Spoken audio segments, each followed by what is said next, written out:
Deep in the wild and untamed lands of southern Texas lives a champion amongst men.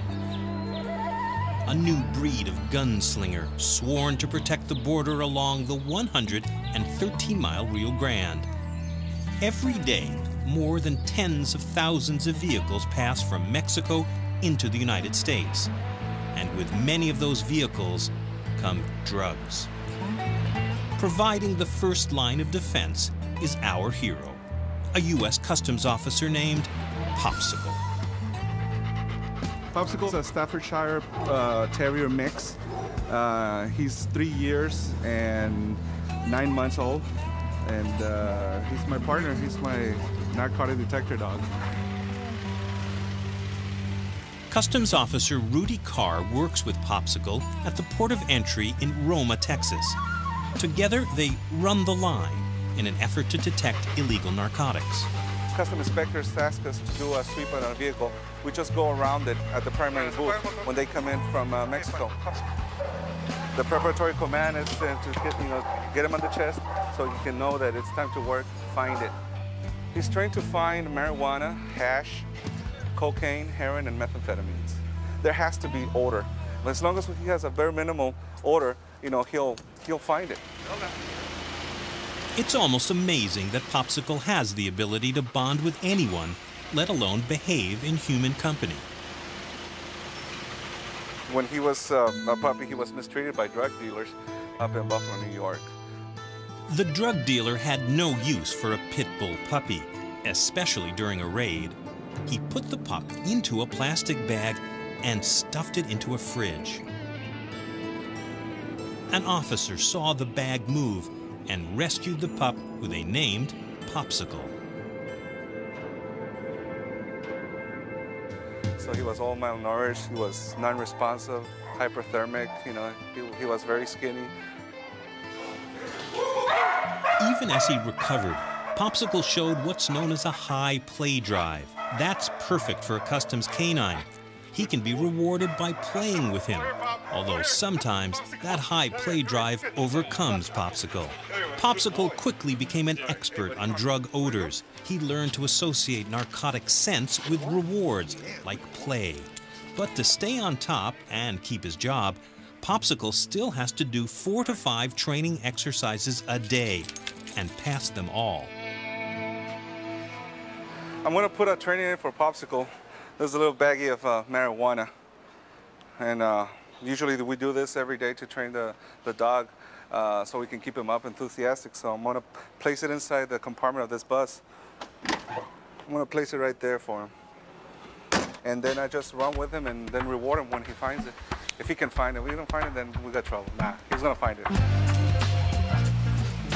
Smugglers never stop inventing new and ingenious techniques to outwit the drug enforcement dogs.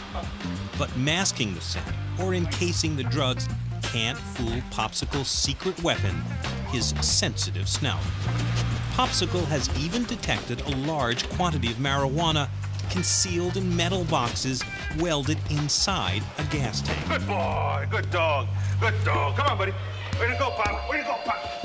He's rewarded with a rolled up terry cloth towel, and we play tug of war after he finds it, and it's making it enjoyable for him. I verbally and physically praise him off and make a whole lot of fun, a whole lot of excitement for him.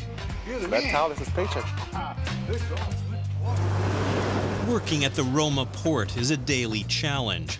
The average dog only lasts about 6 years. Popsicle's already been on the job for 2.5 years.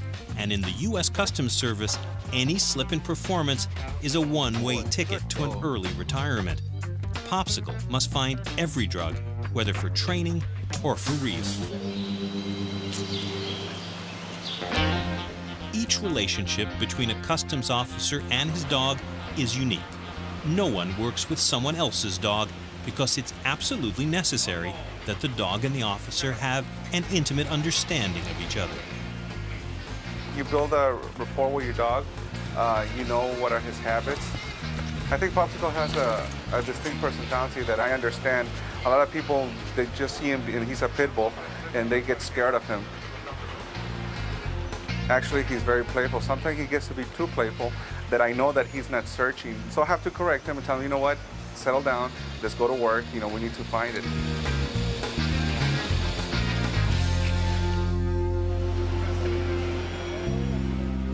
A customs inspector pulls over a vehicle that he suspects contains narcotics. Rudy and Popsicle have to make what is called a secondary or intensive inspection.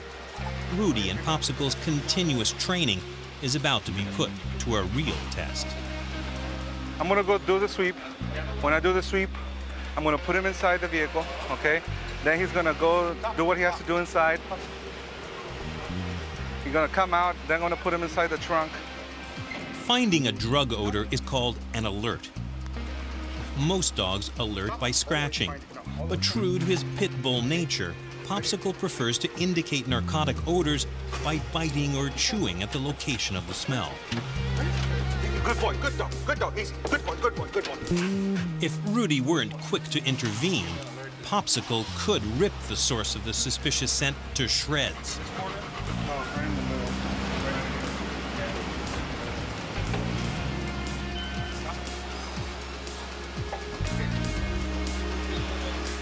He alerted to the trunk area. Right. But with this time, you know, with further inspection, it didn't reveal anything. Sure. The odor was present. You know, at some point, maybe this vehicle had something, and it was dropped off before it crossed the border. It's because he alerted and aggressed to the spare tire area. He started biting and scratching at the same time. So there's odor there, but it's no narcotics. Oh well, we're still trying.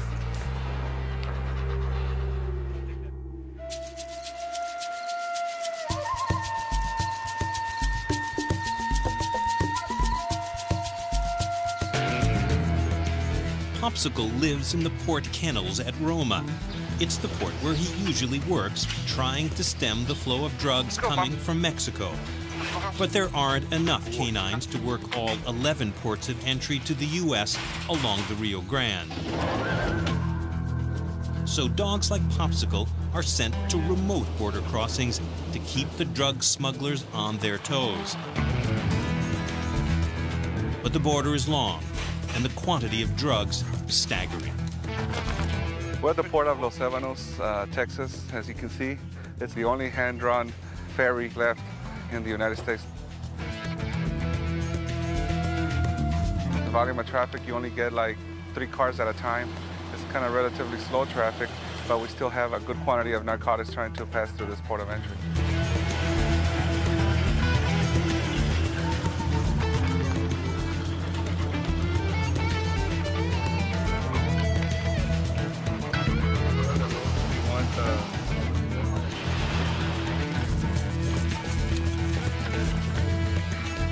Popsicle may go weeks without making a real alert, but it doesn't dent his enthusiasm, his unwavering work ethic, or his jaws. This is play for him, and we have to make it exciting, and every day, day in and day out, we have to make him realize that it's fun to work. Good boy, good dog, good dog, good boy, good dog, good dog, good boy. Down alert. Good boy, good dog. That's my pop. Good man. Good man. Good dog. Get up there.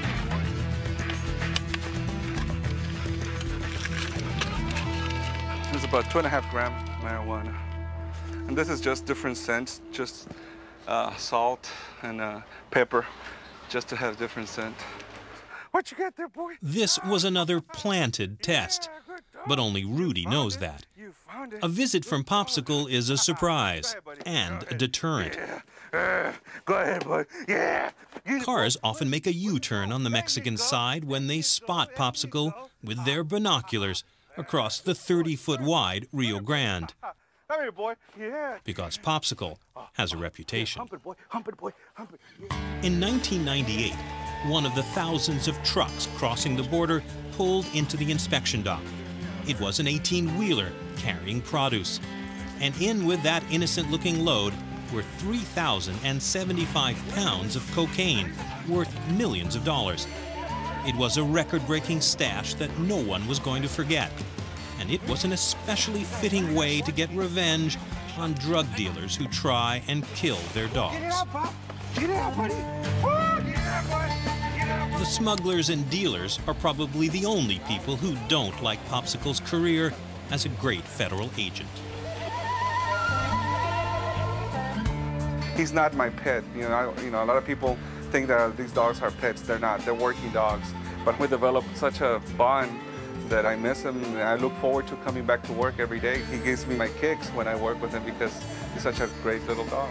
And hopefully one day, when he gets up to the time of retirement, that he'll become my pet and I'll give him a plushy life.